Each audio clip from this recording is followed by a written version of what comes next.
Bonjour, bonjour. Vous pouvez entrer, vous pouvez entrer. On est dimanche 27 octobre, jour du Seigneur. Donc, raison de plus pour que notre réunion d'aujourd'hui soit intégralement consacrée aux choses du royaume de Dieu.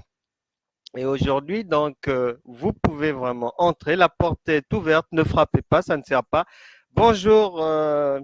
Marc, bonjour Séverine. Est-ce que quelqu'un peut me dire s'il y a un retour son impeccable ou pas? J'attends. Est-ce que je suis audible?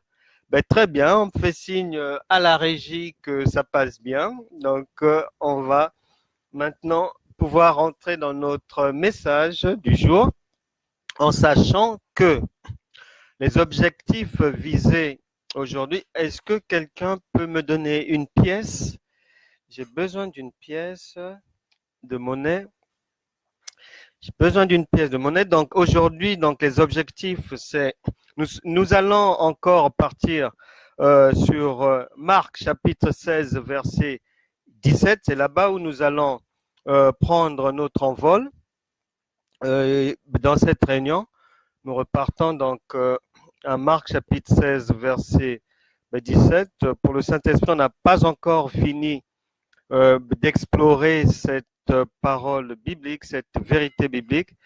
Et donc, on va essayer encore d'aller voir ce que l'on peut en tirer, ce que le Saint-Esprit veut qu'on en retienne, parce que vous savez que les paroles de Dieu, la parole de Dieu est comme une plateforme pétrolière de laquelle on fait jaillir, on tire du fond de l'eau et du sol les ressources nécessaires pour que l'industrie pétrolière puisse aller de l'avant et que les ménages puissent avoir le carburant, mazout, gasoil nécessaire et autres pour que la vie puisse avancer. Bonjour mon frère Georges Pompidou, bonjour Akoko Ketika, Marie-Jo doit être non loin, donc bonjour à tout le monde.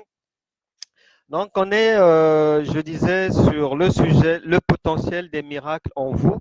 Et notre texte de base, Marc chapitre 16, verset 17. Donc, ce texte de base dit quoi? Il dit que voici les miracles qui accompagneront ceux qui auront cru.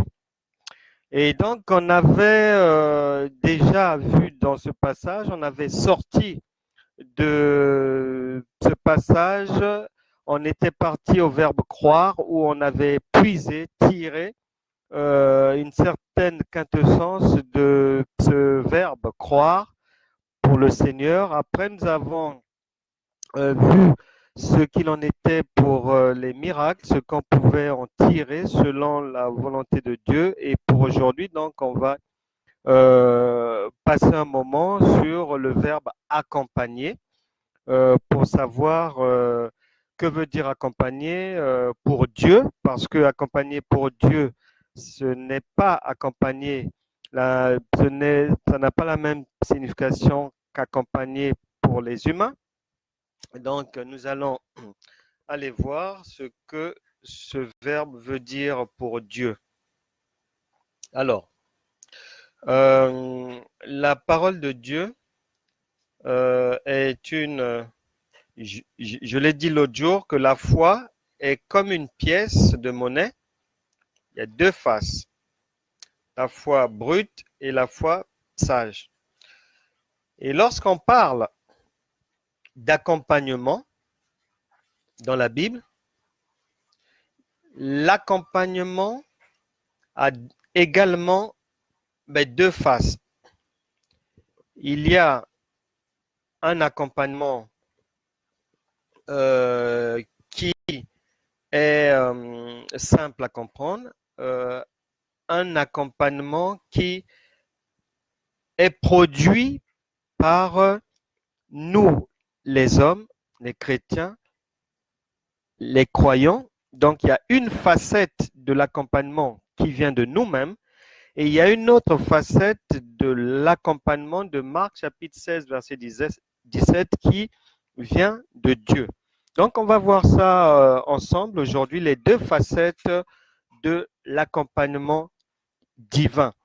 Et pour ce faire, donc, pour bien comprendre, lorsque la parole de Dieu déclare « Voici les miracles qui accompagneront ceux qui auront cru », lorsqu'on s'arrête au verbe « accompagner », ce que les chrétiens ne font pas, ce que les gens n'ont pas l'habitude de faire, parce que les gens lisent la Bible comme un roman. La Bible n'est pas un écrit littéraire. Si vous l'entendez sous l'angle littéraire ou l'angle animal ou l'angle charnel, vous allez droit dans le mur. Parce que Dieu est esprit, donc la parole de Dieu doit obligatoirement se comprendre spirituellement. Voilà pourquoi, à côté de l'évangélisation, nous enseignons, parce que c'est la volonté de Dieu que chacun parvienne à la connaissance. Car le Seigneur lui-même a dit en Osée chapitre 4, verset 6, qu'il est triste parce que son peuple est détruit, son peuple périt, faute de connaissance.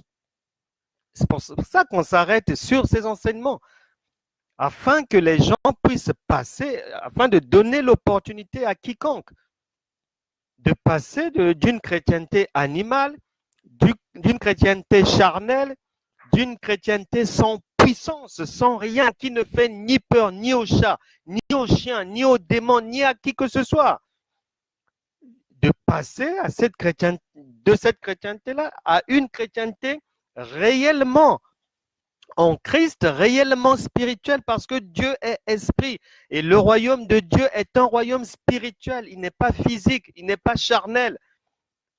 Donc si spirituellement vous ne comprenez pas les vitamines de Dieu, les secrets, les mystères, l'apôtre Paul nous l'a dit que c'est un mystère.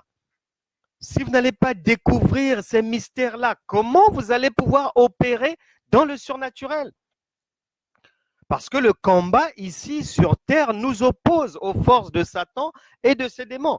Et pour avoir la victoire sur eux, un seul passage, la Bible déclare que personne ne peut réussir sans l'assistance de Dieu à vaincre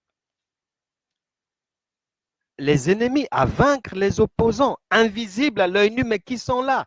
Les principautés, les princes de ce monde des ténèbres, les dominations, qui sont là, que vous y croyez ou pas, que vous le sachiez ou pas, les démons sont là. Satan est dans les parages, rôdant comme un lion rugissant, vous surveillant, soit pour vous tendre des pièges, pour que vous tombiez, que vous vous éloigniez de Dieu, ou soit pour vous empêcher de réussir dans la vie. Pour avoir la victoire qui nous est déjà acquise, puisque Jésus-Christ a dit que nous étions avec lui dès le commencement. Or, dès le commencement, il est victorieux. Déjà. Et si vous avez remarqué, dans Marc chapitre 16, verset 17, on s'était cramponné au verbe croire, dont la fin est au passé. Il y a un futur antérieur qui est là, avec auront au futur, mais cru à la forme passée. Et là déjà, le Seigneur nous indique que lorsque lui parle, Dieu, lorsqu'il parle, il ne parle pas pour des faits à venir. Il ne nous donne pas une information à venir. Non, ce sont des choses qui existent déjà, qui demandent juste à être mises en lumière. Et c'est pour ça que j'aime le passé composé divin du verbe croire, cru. Parce que lorsque Dieu parle, il a déjà fait, il a déjà fini. Rien à voir avec un homme. Lorsque l'homme promet, lorsque l'homme dit, si vous faites ceci, vous aurez cela, c'est un futur brut. Mais chez Dieu, son futur est passé. Incroyable. Et donc, l'objectif de ces enseignements, ces prédications, enseignements, c'est que chacun puisse se hisser au niveau spirituel de la compréhension des Écritures afin d'être à même non seulement d'être agréable à Dieu parce que la foi, mais véritable, elle demande d'être agréable à Dieu, mais d'être aussi capable de réussir, d'opérer dans le surnaturel, de remporter des victoires de jour comme de nuit contre l'adversité, contre les pièges qui vous sont tendus par les fausses sœurs, les fausses copines, les faux frères. L'autre jour, j'ai lu, mais quelque part, une dame, très belle dame, mais qu'on avait enterrée. Elle a été empoisonnée par sa meilleure copine. Pourquoi? Parce qu'elle s'apprêtait à se marier et la copine était jalouse. Voilà la raison de ces enseignements en prédication, c'est pour vous éviter ce genre de drame. Vous évitez de tomber dans les pièges de Satan. Et donc, je disais que pour aujourd'hui, nous sommes vraiment stationnés. On va commencer et terminer notre réunion sur le verbe accompagner pour qu'on aille bien comprendre ce que veut dire l'accompagnement de Dieu qui est différent de ce que veut dire accompagner chez les hommes. Et donc, si les hommes, lorsqu'ils parlent d'accompagnement, parlent d'un mouvement qui va se faire, un mouvement à venir, nous allons voir ensemble que chez Dieu, non. Chez Dieu, l'accompagnement ne résulte pas de quelque chose, d'un secours, d'une aide, d'une présence extérieure. Non. Chez Dieu, l'accompagnement a une première phase. Et la première phase là, c'est-à-dire l'accompagnement. Si un véhicule peut vous accompagner, si quelqu'un peut vous accompagner, si un budget peut vous permettre d'avancer, le premier versant du verbe accompagner chez Dieu veut dire que ce potentiel-là est déjà en vous-même. Donc, en fait, pour Dieu, voici les miracles qui accompagneront ceux qui auront cru. Ça veut dire que ces miracles ne viendront pas forcément de l'extérieur. Non, ils sont en vous. C'est vous qui les produisez par le Saint-Esprit. Donc, la première phase, c'est un accompagnement, c'est-à-dire que vous vous faites à vous-même. Et la deuxième phase, c'est l'accompagnement qui vient de l'extérieur. Et pour mieux comprendre ces vérités, ce mystère, la parole de Dieu, on va aller au commencement du commencement. Genèse chapitre 1. Ouvrez vos Bibles. Akoko Ketika. Allons dans Genèse chapitre 1. Georges, allons dans Genèse chapitre 1. Marc, Séverine, allons-nous tous dans Genèse chapitre 1. Et on va voir que dès le départ, nous avons déjà la confirmation que nous nous accompagnons en fait vers la victoire. Nous transportons en nous le miracle. Genèse chapitre 1, la Bible déclare, au commencement, Dieu créa les cieux et la terre. Ok. La terre était informe et vide. Ah. Nous n'allons pas revenir là-dessus. La terre entière est d'accord là-dessus, que ce soit les animaux, les démons, les croyants, les incroyants, même les enfants savent que l'homme vient de la poussière, donc la terre, et à la fin de son voyage terrestre, il repart dans la terre. Donc la terre dont on parle ici, je vous ai déjà dit et redit, Dieu n'en a que faire des éléments. Ses soucis sont humains. tournée vers l'humain. Donc, la terre dont on parle ici, c'est vous et moi. Au commencement, humainement, on comprend ça comme étant la planète, mais spirituellement, comme Dieu, en une chose, il fait plusieurs choses en même temps, et parlant tantôt d'une manière, tantôt d'une autre. Ici, là, lorsqu'il crée la terre, donc, spirituellement, c'est comme si vous et moi, nous sommes créés, puisque nous venons de là. Et nous sommes informes et vides, effectivement. Il y avait des ténèbres à la surface de l'abîme. Bah, là, ça veut dire que lorsqu'on on est sur terre, nous sommes terre, on vient de la terre, mais on ne connaît pas Dieu. Donc, on est dans les ténèbres. Et la Bible appelle ceux qui ne connaissent pas Dieu des morts. Donc là, nous sommes ténèbres. Maintenant, l'Esprit de Dieu se mouvait au-dessus des eaux. Dieu dit que la lumière soit. Là, c'est notre passage maintenant du monde obscur, de l'incroyance, du monde, de l'ignorance. Là, Dieu a parlé. Nous venons maintenant dans le royaume de Dieu où nous devenons enfants de Dieu. Parce que nous avons reçu la lumière. Dieu dit que la lumière soit et la lumière fut.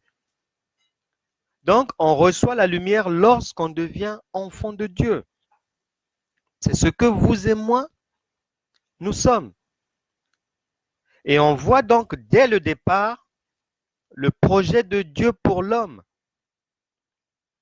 Nous sommes créés et nous devons passer de l'ignorance de Satan, des ténèbres à la lumière de Dieu. Et ce passage se fait lorsque Dieu parle. Pour que vous deveniez enfant de Dieu, pour que quelqu'un puisse croire en Dieu, en Christ, il faut que Dieu parle.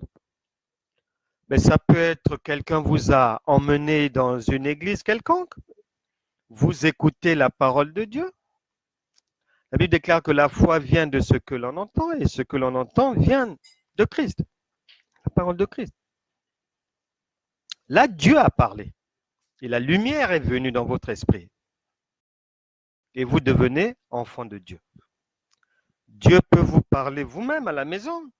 Quelqu'un vous avait offert, vous la lisez, vous la méditez, et là vous recevez la lumière.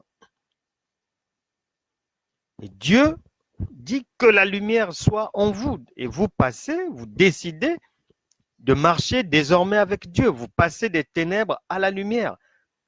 Dès la création, nous venons de ce schéma directeur de Dieu.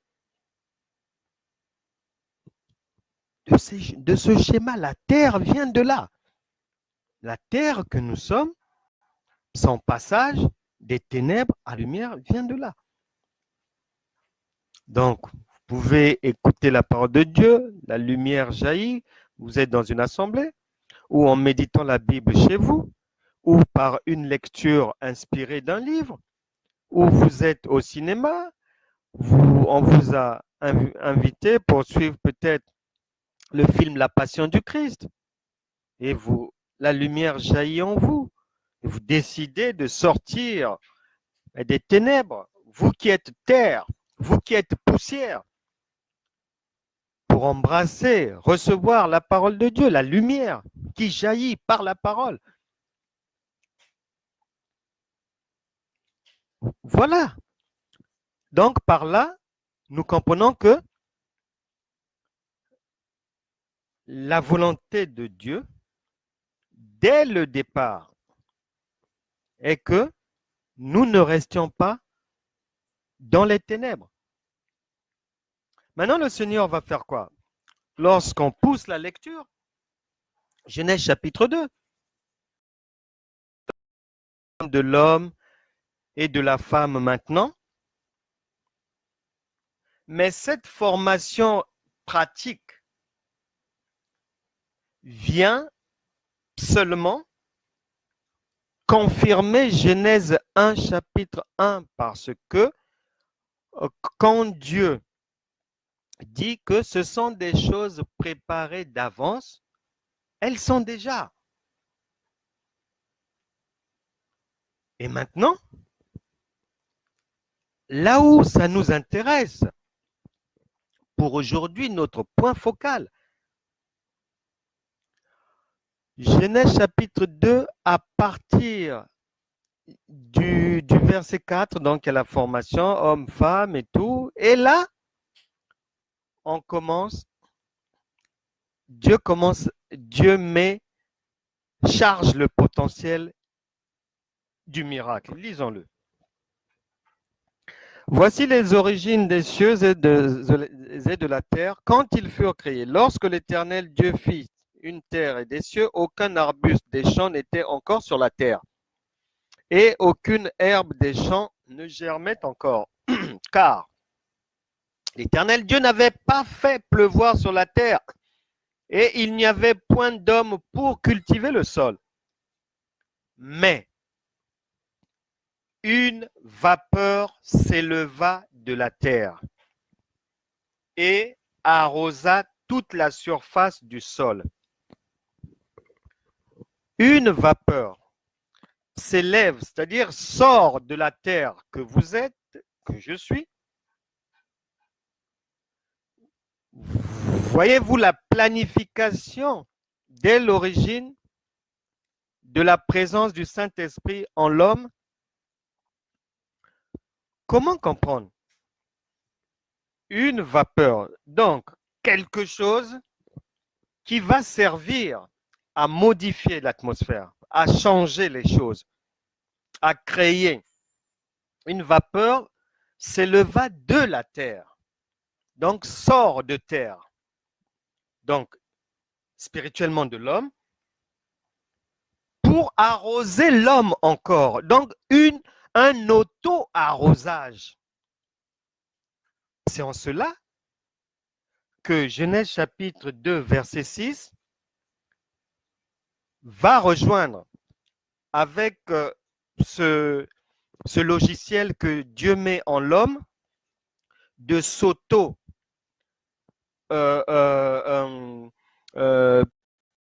suffire, de s'auto-aider,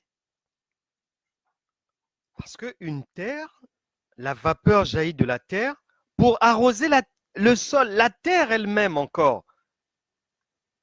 Donc, une capacité en l'homme de faire sortir quelque chose qui va lui faire du bien. Et c'est le miracle.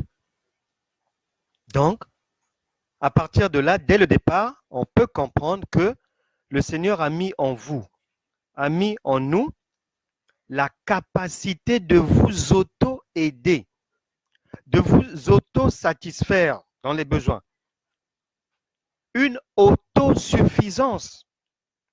Donc, accompagner chez Dieu de Marc 16, 17, accompagner ne veut pas dire que quelqu'un du dehors va vous accompagner. Non, accompagner chez Dieu veut dire que il y a une énergie, il y a quelque chose, une puissance, une force, des capacités, de la matière qui sont déjà en vous, qui vont permettre à l'homme d'arriver, de sortir de l'ordinaire et d'entrer dans l'extraordinaire, de créer et autres. Et donc, dans le chapitre 3, maintenant, après que Dieu, Genèse, on vient de voir, il y a la création, il y a tout ce que Dieu fait de nous pour nous faire passer des ténèbres à la lumière. Genèse chapitre 2, maintenant, nous venons de voir, Dieu a mis quelque chose, une capacité à l'homme de s'auto-aider. Donc, le miracle est dans notre logiciel. Et vous l'avez, vous êtes miracle par le Saint-Esprit. Donc, sur cette pièce-là, chez Dieu, l'accompagnement, il y a l'auto-accompagnement. Voici les miracles qui accompagneront. En fait, la première lecture, c'est voici les miracles qui sortiront de ceux qui auront cru. Vous, moi. Donc, il y a cette capacité de faire jaillir le miracle à partir de vous-même et non de l'extérieur. C'est la pensée dès le départ de Dieu. Et c'est sur cette pensée-là que les enfants du royaume de Dieu doivent se caler. Sur la pensée de Dieu. Penser comme Dieu. Croire comme Dieu. Concevoir, accepter, intérioriser, enregistrer le verbe accompagner comme étant un verbe mis en pratique dans deux axes. Premier axe, vous-même, vous vous accompagnez par le miracle. Et Genèse chapitre 3, on va maintenant voir que là, il y a un problème. Le serpent arrive, il y a la chute de l'homme avec la tentation et tout, mais gloire soit rendue à Dieu. Si vous ne le saviez pas, le potentiel du miraculeux que Dieu avait déjà mis en vous pour que vous vous accompagniez d'abord vous-même pour réussir la vie, pour traverser les obstacles, pour réduire l'ennemi à néant, pour parvenir là où les gens disent que vous n'y arriverez pas, pour vous sauver de la maladie, pour que vous-même, vous puissiez prophétiser pour vous saisir des paroles de Christ sur la prospérité afin de passer du manque à la prospérité. Tout ce potentiel-là ne vous a pas été enlevé. Il a été conservé. Même si tu as péché aujourd'hui, ce potentiel ne t'a pas été enlevé, tu te répands. Et tu continues la marche. Ce potentiel ne te sera pas enlevé. Et ce potentiel est confirmé. Sa présence, malgré la chute de l'homme, est confirmée. Au psaume 8, du verset 5 à 10, si vous ne me croyez pas, allons lire ça. Ce n'est pas moi qui ai écrit ça, c'est le Seigneur lui-même. Le Saint-Esprit, psaume 8. Ouvrez vos Bibles. Psaume 8, verset 5. On va commencer par là. Si vous pensiez que vos erreurs, vos omissions ont fait que Dieu se soit éloigné de vous, ou bien vous a retiré sa confiance, ou ce qu'il avait mis en vous, ce potentiel qui vous permet de passer d'une existence ordinaire à une existence extraordinaire. Non, ce potentiel est toujours en vous.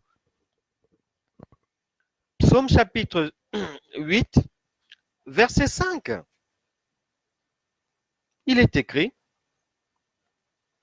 c'est le roi David qui dit, mais qu'est-ce que l'homme pour que tu te souviennes de lui? Il s'adresse au Seigneur. Comme vous vous adressez à Dieu. Et le roi David est étonné comme vous de l'apprendre maintenant par le Saint-Esprit. Qu'est-ce que l'homme pour que tu te souviennes de lui? Même après avoir commis une erreur. Et le Fils de l'homme pour que tu prennes garde à lui, à vous. Tu l'as fait de peu inférieur à Dieu. Vous êtes inférieur de peu à Dieu. C'est pour ça que Le psaume 82, versets 5 à 6 est en vous. Tu l'as fait de peu inférieur à Dieu et tu l'as couronné de gloire et de magnificence. Donc vous, tu lui as donné la domination sur les œuvres de tes mains. Tu as tout mis sous ses pieds. Tout est sous vos pieds, tout. Les brebis comme les bœufs. Donc pour prospérer, vous pouvez. Dans le commerce, dans toute activité de votre vie. Les brebis comme les bœufs, et les animaux des champs, et les oiseaux du ciel, et les poissons de la mer, tous ceux qui parcourent les sentiers des mers, tout. Dans toutes vos activités, dans tout domaine de votre vie, Dieu vous a déjà fait plus que vainqueur. Sa confiance ne vous a pas été retirée. Jamais. Éternel notre Dieu, éternel notre Seigneur, que ton nom est magnifique sur toute la terre. Vous pouvez le dire, nous pouvons le dire. Parce que malgré nos erreurs, Dieu nous aime toujours. Parce que malgré nos erreurs, les choses préparées d'avance pour que vous puissiez rentrer dans ces choses-là, elles vous attendent toujours. Elles sont là. Levez-vous. Ces choses-là sont là.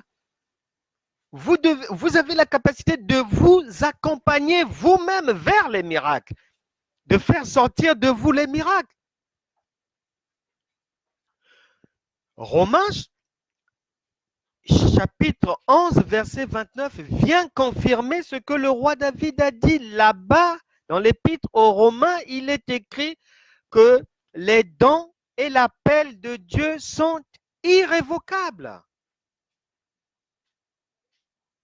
Ce que Dieu avait mis en vous dès votre naissance, dès votre venue sur cette terre, ce potentiel, cette dynamite, cette énergie, par le Saint-Esprit, cette énergie qui vous permet de passer de l'ombre à la lumière, des ténèbres à la lumière, du mal au bien, de l'échec à la réussite, ce potentiel est en vous. Vérifiez bien. Regardez vos songes. Regardez votre vie.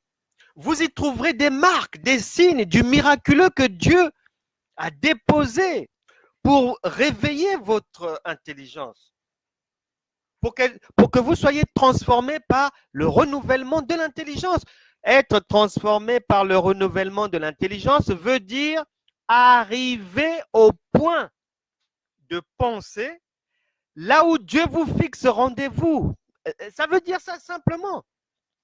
En d'autres mots, croire comme Dieu, penser comme Dieu, faire comme Dieu, agir comme Dieu, prier comme Dieu, intercéder comme Dieu, faire les miracles comme Dieu, marcher par la foi comme Dieu, fuir le péché comme Dieu, marcher dans la sanctification, mais comme Dieu, 3 fois saint, etc., etc.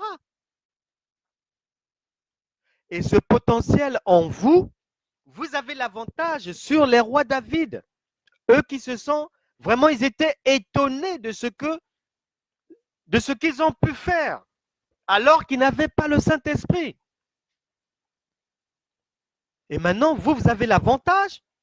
Ce potentiel est déjà en vous. Mais c'est comme un interrupteur. L'électricité est déjà là, même si on ne voit pas la lumière. Mais une fois que vous appuyez sur l'interrupteur, vous allez avoir la preuve que l'électricité est déjà dans la maison. C'est pour ça que le Saint-Esprit vous dit, l'apôtre Paul a dit à Timothée, ne cherche pas à gauche, à droite, le don est déjà en toi, ranime-le seulement.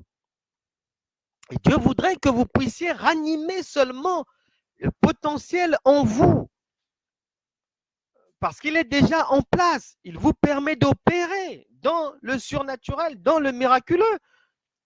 Le premier acteur du miraculeux, le premier accompagnateur, votre premier accompagnateur, Dieu veut dire que c'est vous-même d'abord.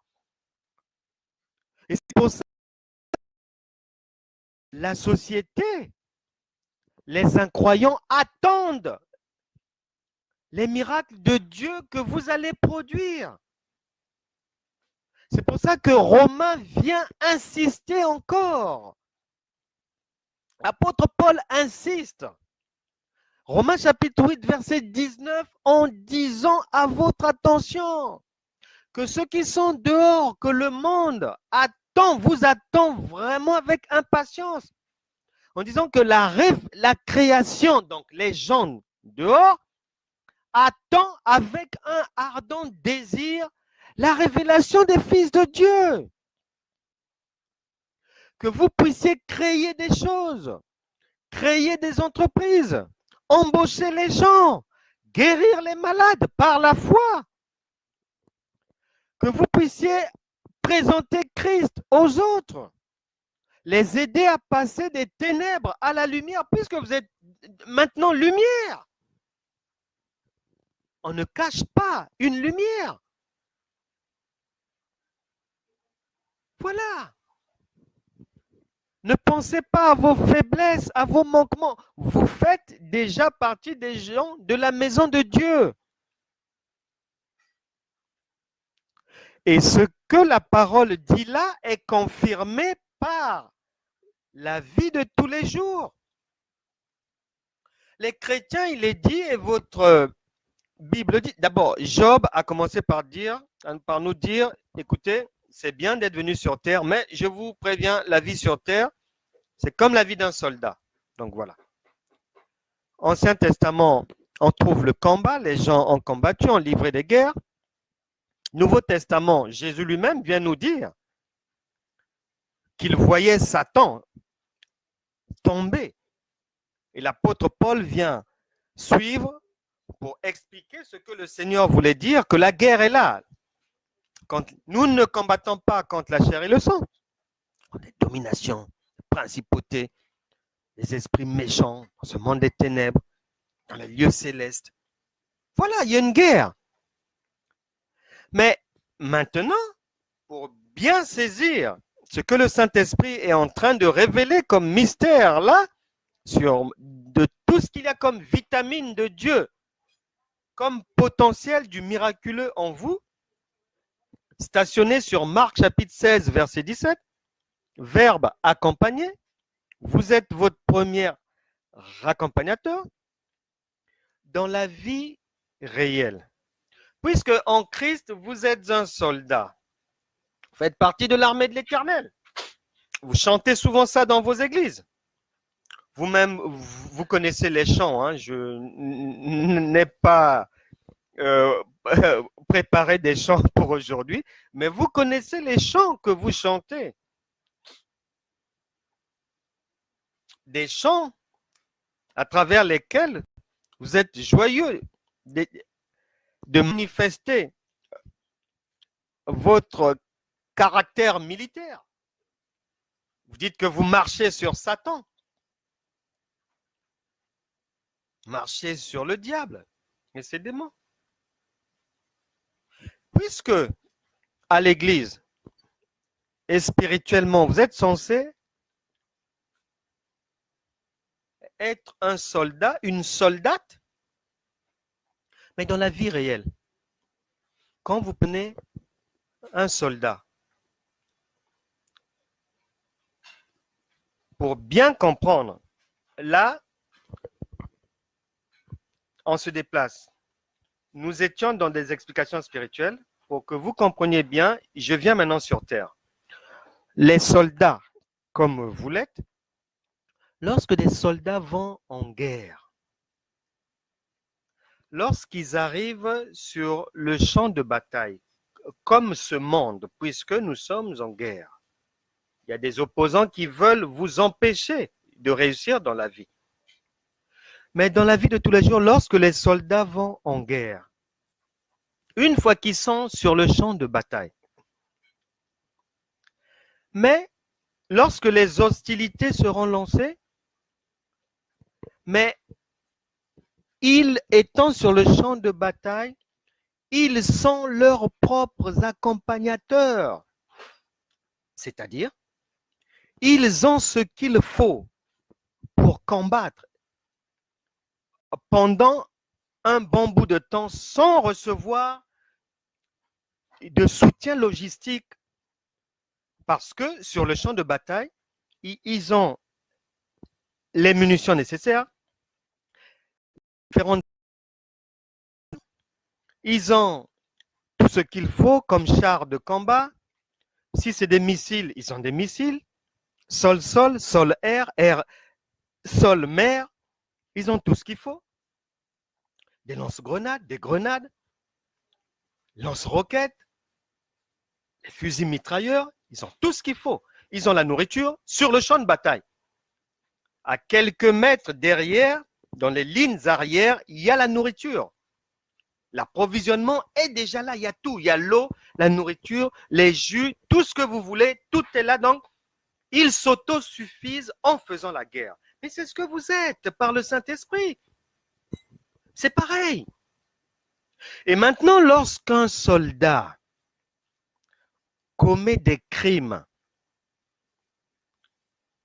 sur le champ de bataille ou des erreurs, comme vous pouvez commettre des erreurs dans la vie ou commettre un péché, mais c'est pareil dans le royaume de Dieu. Il n'y a aucune armée qui va juger son militaire pour des faits commis durant la guerre. Ça n'existe pas. Ceux qui sont jugés, ils sont jugés par un autre pays, un autre État. Mais leur armée ne les juge jamais. Qu'ils fassent bien ou mal à la guerre, ils sont toujours couverts par leur pays, par leur armée. Leurs officiers les couvrent toujours. Le royaume de Dieu fonctionne ainsi. On ne s'occupe pas de vos erreurs, vos faiblesses et autres, non. On s'occupe des objectifs de Dieu que vous devez atteindre. Et c'est en poursuivant ces objectifs-là que Dieu bénit votre vie. Si on quitte le champ militaire, on en arrive dans la diplomatie, puisque vous êtes des ambassadeurs du Christ et votre Bible le dit. 2 Corinthiens chapitre 5, verset 20. Il n'existe pas sur terre un ambassadeur qui, dans le cadre de sa mission, commet des erreurs, même un crime, son pays ne le livrera jamais. Jamais. Tout ce que son pays va faire, c'est de tout faire pour le ramener au pays. Et une fois qu'il arrive au pays, il sera auditionné par sa hiérarchie pour que le pays puisse savoir quoi dire à l'international sur les faits reprochés à leurs diplomates. Mais jamais ils n'iront en prison. Jamais le pays ne l'exposera. Mais nous n'avons rien créé. On a pris ça chez Dieu. C'est le fonctionnement du royaume de Dieu. Vos péchés n'intéressent pas Dieu. Vos faiblesses, vos omissions n'intéressent pas le royaume de Dieu. Ce sont les objectifs à atteindre. Et pour ce faire, il a mis en vous un potentiel de réussite, du miraculeux. Voilà. Voilà, ce potentiel est en vous. Il est en vous. Une personne, quand on prend un sorcier par exemple, quand on prend un sorcier, il peut vous maudire en disant une seule phrase, parce qu'il a le potentiel méchanceté en lui. Mais pour vous et moi, enfants de Dieu, il y a la même chose, mais pour faire le bien. C'est en vous, là. C'est pareil. Le sorcier, les méchants n'ont rien inventé. Ils ont copié chez nous, mais ils l'ont tourné dans le sens du mal. Quand le président François Hollande avait l'âge de 9 ans, et lorsqu'une copine, une amie à sa mère, lui avait demandé ce qu'il voulait faire, directement, il a dit comme ça, à l'âge de 9 ans, je veux être président de la République. Sa mère l'a giflé, lui interdisant de raconter des bêtises. Mais est-il devenu président de la République ou pas? Et encore, C'est vraiment le divin. Il avait le potentiel en lui déjà. Il a été son propre prophète. Ce n'est pas un prophète qui avait prophétisé pour lui, peu importe l'âge. Lui, il a prophétisé pour lui-même à l'âge de 9 ans. Vous aussi, faites-le. Avec vous, avec vous-même, avec vos enfants. Prophétisez. Il a prophétisé pour lui-même à l'âge de 9 ans. Et il est devenu président de la République, effectivement. Malgré les oppositions que vous traversez peut-être, malgré les crocs en jambes, malgré les pots de banane, malgré la sorcellerie familiale. Mais vous y arrivez, cela n'a pas arrêté François Hollande dans son désir, dans son rêve de devenir président de la République. Et la main divine, à travers ce président, se voit très bien parce que c'est une exception française. Un pays où, pour parvenir à la magistrature suprême, normalement, il faut avoir été ministre, il faut avoir été président de l'Assemblée, Premier ministre, membre de plusieurs équipes gouvernementales. Mais lui n'est jamais passé par un gouvernement. Jamais ministre. Mais il est devenu président de la République. Donc il avait le potentiel. Et ce potentiel l'accompagnait. Donc il a été, dès l'âge de 9 ans, le premier acteur, le premier accompagnateur de sa destinée, de son miracle. Saisissez ces vérités bibliques, divines. Idem pour Barack Obama, qui a couru après un rêve, malgré les crocs en jambes, malgré les manquements, malgré le racisme.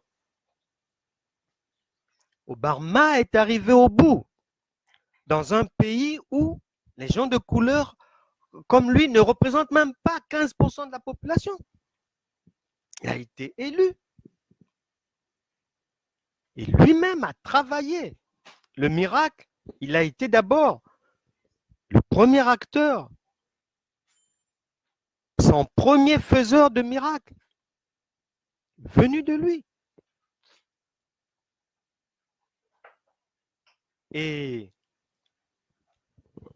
notre Seigneur et Sauveur, notre modèle, Jésus-Christ, lorsqu'on l'observe, lorsqu'on l'écoute, Luc chapitre 4, à partir du verset 1 jusqu'au verset 24, il est tenté dans le désert par Satan en utilisant la parole de Dieu. Vous aussi, peut-être que vous avez été induite en erreur par un faux docteur, un faux prophète, un faux serviteur de Dieu, qui vous a donné le mauvais verset, un verset biblique qui ne correspondait pas à votre situation. Parce que chez Dieu, les choses marchent par la précision. On vous a peut-être donné une mauvaise parole qui vous a conduit dans le mur, dans les erreurs. Mais Jésus, Satan n'a pas pu le tromper en utilisant la parole de Dieu. C'est pour ça que nous enseignons. Parce que la frontière entre ce qui est de Satan et de Dieu est devenue mince. Et nombreux sont trompés, malmenés, ballottés à tout vent de doctrine. Il faut faire attention à ça. Notre modèle, Jésus-Christ, n'est pas tombé dans le piège. N'est pas tombé dans le piège. Et au verset 23, Luc chapitre 4, lorsqu'on arrive au verset 23, il dira aux Juifs, il leur parlera de ce dicton. C'est vrai que je suis sûr que vous allez me dire, médecin, guéris-toi toi-même. Mais lorsque notre Seigneur le dit, mais c'est parce qu'un médecin se guérit d'abord lui-même. Lorsqu'il est malade, les premiers symptômes sont là. Lui-même trouve une automédication, des calmants, quelque chose. Il a d'abord un premier remède. C'est comme ça que vous devez opérer dans le surnaturel. Les premiers miracles doivent venir de vous-même, pas d'ailleurs. Doivent venir de vous-même. C'est pour ça que Jésus, le sachant qu'en Genèse, là-bas, il avait déjà mis le potentiel en vous, il vous dit que médecin, mais commence d'abord par te guérir toi-même. Et Jésus l'a prouvé. Les détracteurs pensaient, les criminels pensaient qu'il allait rester sur le bois, à la croix. Or, le bois est maudit. C'est pour ça, dans Colossiens, il est dit que maudit quiconque est pendu au bois. Il faut sortir de ces difficultés. Parce que vous avez le potentiel, et lui, il l'a prouvé, en se tirant d'affaire à la croix. Parce que le médecin se guérit d'abord lui-même. Et le verbe accompagné de Marc 16, 17, accompagné veut à deux versants. Tu t'accompagnes toi-même, et après, Dieu t'accompagne. Voilà. C'est ça. Tu dois sortir de la maladie, tu dois commencer à déclarer la guérison, toi-même d'abord. N'est-il pas dit, aide-toi et le ciel t'aidera? Pourquoi vous voulez que n'importe qui puisse venir faire quelque chose pour vous, alors que vous avez déjà le potentiel? L'interrupteur, c'est le Saint-Esprit. Il est en vous. Nous sortons du péché par la puissance du Saint-Esprit. Nous sortons de la maladie par la puissance du Saint-Esprit. Nous brisons les malédictions par la puissance du Saint-Esprit. Nous brisons les liens héréditaires par la puissance du Saint-Esprit. Et il est en vous. Lorsque Jésus a dit, médecin, guéris-toi toi-même, mais il te le dit à toi aujourd'hui, il n'en a que faire des gens passés. Il te le dit. Tu peux, c'est à ta portée. Ce job, tu peux l'avoir. Déclare-le. Prophétise qu'à cet entretien, tu as déjà arraché le boulot. Ne prie pas en y allant en pensant que Dieu va venir comme... Non, Dieu te dit, c'est d'abord toi-même, vas-y, je te suivrai après. Mais suis-toi toi-même d'abord. Et c'est pour ça que Philippiens chapitre 4, verset 13, dit que je suis tout par celui qui me fortifie. Vous pouvez. 2 Pierre chapitre 1, à partir du verset 3, par sa divine puissance, qui vous a tout donné. Déjà.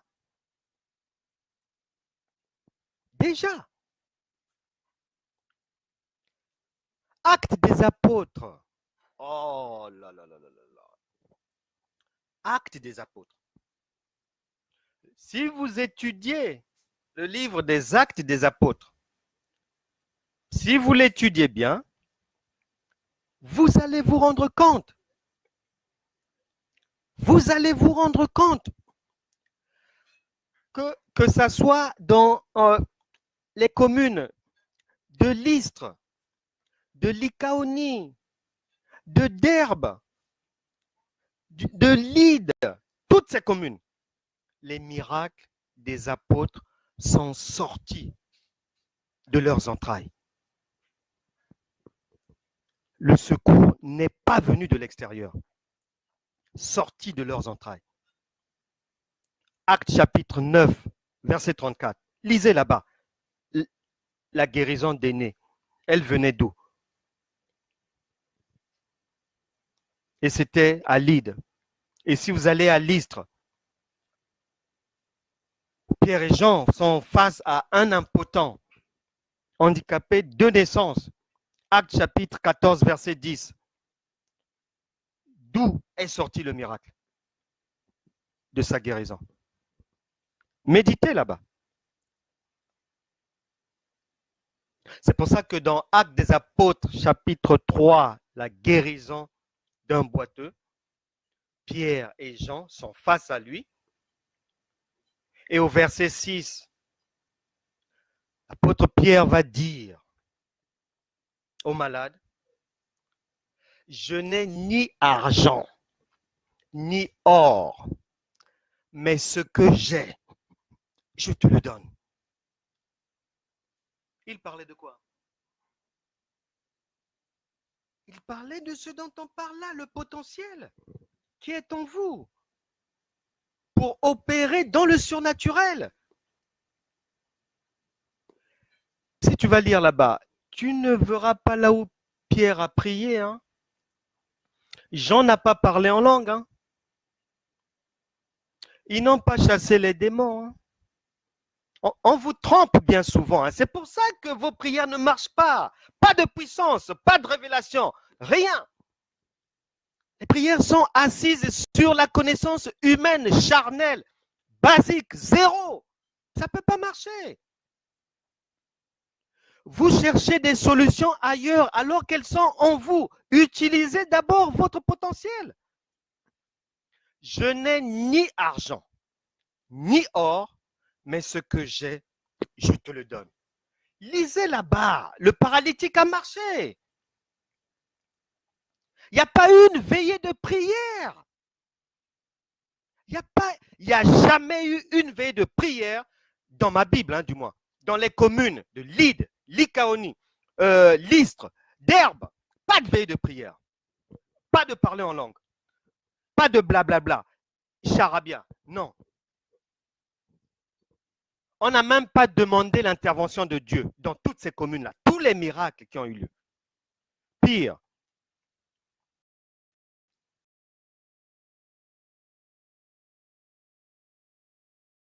est venu à Christ. La Bible ne parle d'aucune veille de prière parce que le potentiel est déjà en l'homme d'abord. Nous ferons toujours des veillées de prière, mais pour autre chose, pour demander la fin de la guerre en Syrie, pour demander la fin du génocide à l'est de la République démocratique du Congo, 12 millions de morts. Voilà les sujets qui nous conduisent à faire des veillées de prière, veillées d'intercession. C'est là-bas. Mais pour ce qui est proche de nous, on peut soi-même utiliser d'abord le potentiel divin en nous. On peut utiliser ce potentiel. Il faut le faire. Et c'est là où le Seigneur vous attend. Le potentiel qu'il a mis en vous est inutilisé. Inutilisé. Il faut l'utiliser. Il faut agir. C'est maintenant. De la même manière qu'à Lystre, à Derbe, dans toutes ces communes-là, vous pouvez vérifier dans vos Bibles et vous me direz la prochaine fois s'il y a eu une veille de prière là-bas, si vous avez entendu quelqu'un parler en langue là-bas. Mais pourquoi on vous fait parler en langue pour des besoins qui sont solutionnables tout de suite?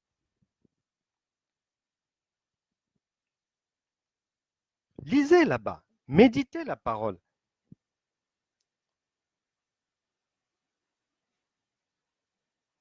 Le temps qui nous est imparti ne nous permet pas d'aller extraire ce qu'il faut de la deuxième phase de la pièce du verbe accompagner au sens divin. Le Saint-Esprit nous aidera à rentrer maintenant dans accompagner avec un accompagnement venant de l'extérieur. Aujourd'hui, Dieu a voulu, le Saint-Esprit a voulu qu'on puisse voir ce qu'il en était de l'accompagnement dans la première phase et celle dont le potentiel vient d'abord de nous-mêmes. Donc, une espèce d'auto-accompagnement. Si les hommes, le verbe accompagner, prennent ça au sens littéral comme ça, c'est-à-dire d'une assistance extérieure, le Saint-Esprit vient de nous instruire, de nous révéler que son accompagnement est d'abord et avant tout auto-accompagnement. Dieu voulant, si Jésus n'est pas encore revenu, nous verrons ensemble la deuxième phase de cette pièce sur l'accompagnement contenu en Marc chapitre 16, verset 17, c'est-à-dire l'accompagnement venant de l'extérieur, en dehors de vous. Nous le verrons, Dieu voulant, dans les jours à venir. Que le Seigneur vous garde.